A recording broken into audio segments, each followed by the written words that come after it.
అందరికీ నమస్కారం అండి. ఈ రోజున కొన్ని విషయాలు మన నియోజకవర్గ ప్రజల దృష్టికి తీసుకురావాలనే ఉద్దేశంతో ఈ రోజున ఈ వీడియో రిలీజ్ చేయడం జరిగింది. ఈ వేళ అదే మన ఎమ్మెల్యే సొల్లు రామకృష్ణారెడ్డి అంటుంటాం కదా, అందరం కూడాను మళ్ళీ యథావిధిగా కొన్ని సొల్లు కబుర్లు చెప్పడం జరిగింది.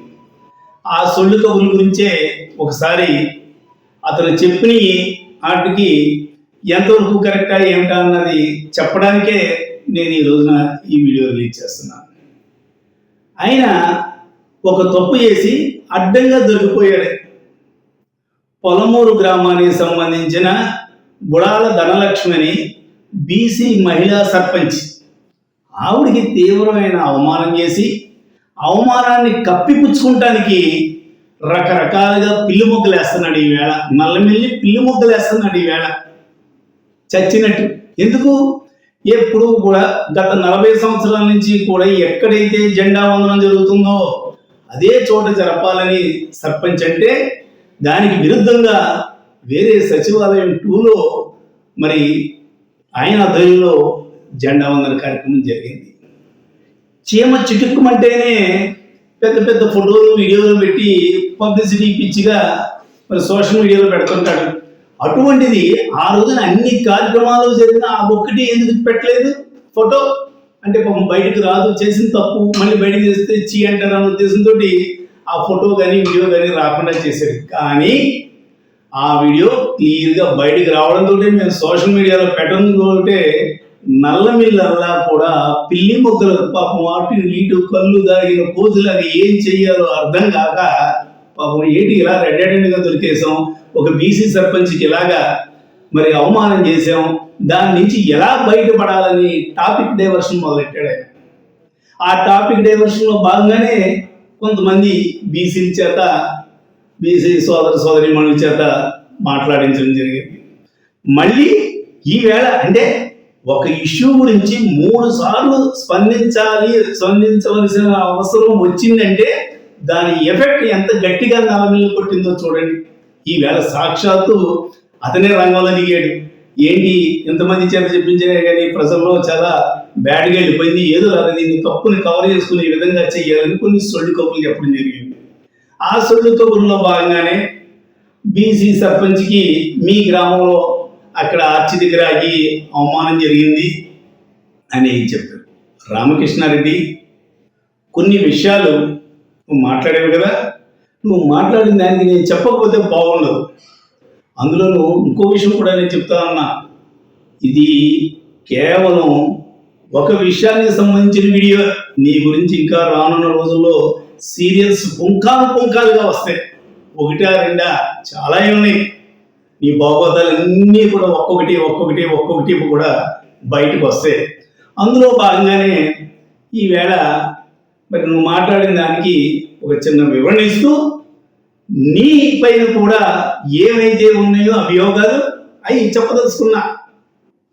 పొలమూరులో మరి ఆర్చి పెట్టారు, ఎమ్మెల్యే భార్య పైన పేరు మీద పెట్టారు, భార్యకి ఏమి సంబంధం అని ఏదో నువ్వు పెట్టడం జరిగింది. రామకృష్ణారెడ్డి, నీకు తెలుసో తెలియదో నా భార్య ఏకగ్రీవంగా పొలమూరులో ఎంపీటీసీ. ఆ గౌరవం కొద్దీ కొంతమంది పెట్టుంటారు, అక్కడే కదా కొన్ని చోట్ల పెట్టుంటారు అభిమానంగా. మరి ఇన్ని కబుర్లు చెప్పే పెద్ద మనిషి నువ్వు.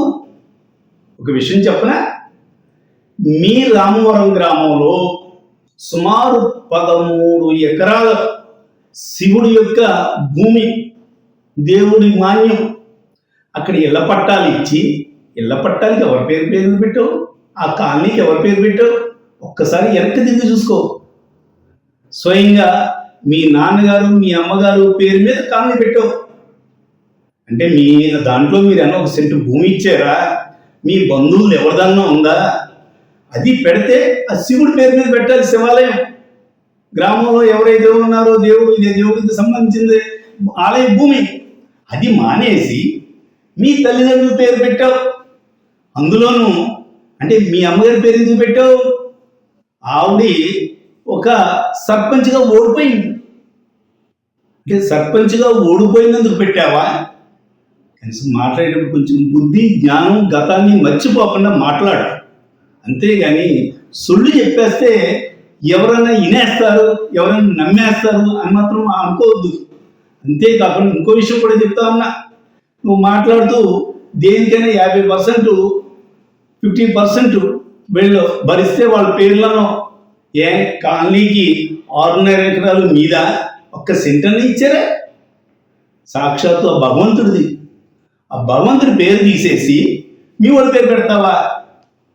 అంతేకాకుండా మీ గ్రామంలో ఏదైతే మరి గవర్నమెంట్ హాస్పిటల్ ఉందో దానికి సుమారు 2 కోట్లు చివరైంది. మీ హయాంలో గతంలో కట్టింది, అప్పుడు జరిగిన అవినీతితో ఇప్పుడు ఎక్కడికక్కడే కట్టిన 20 సంవత్సరాలు ఉన్న క్రాక్ ఇచ్చేసింది. పోతే నువ్వు ఎమ్మెల్యేగా ఉండగా కూడా పట్టించుకోలేదు. మీ గ్రామం అయినా కూడా నేను ఎమ్మెల్యే అయిన తర్వాత సుమారు 2 కోట్లు పెట్టి ఒక బ్రహ్మాండంగా ఒక పిహెచ్సిని నిర్మిస్తే దానికి ఎవరు పేరు పెట్టావయ్యా? అంటే వాళ్ళు గతంలో ఎప్పుడో శిథిలావస్థలోకి వెళ్ళిపోయిన దానికి కొంత ఇచ్చారు అని ఇప్పుడు పెడతావా? అంటే నీ అహంకారాన్ని సూచిస్తుంది. అంటే అహంకారం అన్నావు కదా, నువ్వు అధికారంలోకి వచ్చిన తర్వాత పెట్టావు పేరు. అంటే మనం అధికారంలో ఉన్నాం, ఏ పేరు పెట్టినా తప్పు లేదు అని అహంకారం, గర్వం ఉంది. నీదా నాదా అహంకారం? మీ కేడర్కి నాయకులకి తెలుసు ఎవరి అహంకారం ఎవరో ఏంటో అన్నది. మా కార్యకర్తలు నాయకులకు తెలుసు, నువ్వు చెప్పక్కర్లేదు అహంకారం ఎవరా ఏంటో అన్నది. అంతేకాకుండా నిబంధనల ప్రకారం నువ్వే చెప్పావు. ఈవేళ నిబంధనల ప్రకారంగా 50% కట్టాలన్నావు. 50% అంటే ₹1 కోటి కట్టాలి. వాళ్ళు ₹1 కోటి కడితేనే వాళ్ళ పేరు పెట్టావా? బహుశా వాళ్ళు ఇచ్చే ఉంటారు, నేను కాదను. వాళ్ళు శ్రీమంతులే, ఆ డబ్బులు నువ్వు నొక్కేసి ఉంటావు, నొక్కేసి వాళ్ళ పేరు పెట్టుంటావు. అంటే లేదంటే ₹1 కోటి ఎక్కడ పెట్టవచ్చు? నువ్వు సమాధానం చెప్పు, సూటిగా సమాధానం చెప్పు. ఆ డబ్బును నువ్వు నొక్కేసన్నా అయి ఉండాలి, లేదు ఇంకో వాళ్ళు ఇచ్చిన ₹1 కోటి గవర్నమెంట్కి ఈ రకంగా జమ చేసేదని చూపించవయ్యా. రెండింటిలోనూ ఏదో ఒకటి చెప్పాలి నువ్వు. అంతేగాని టాపిక్ డైవర్షన్కి, దొంగ తిరుగుడు సమాధానాలకి వెళ్ళదు.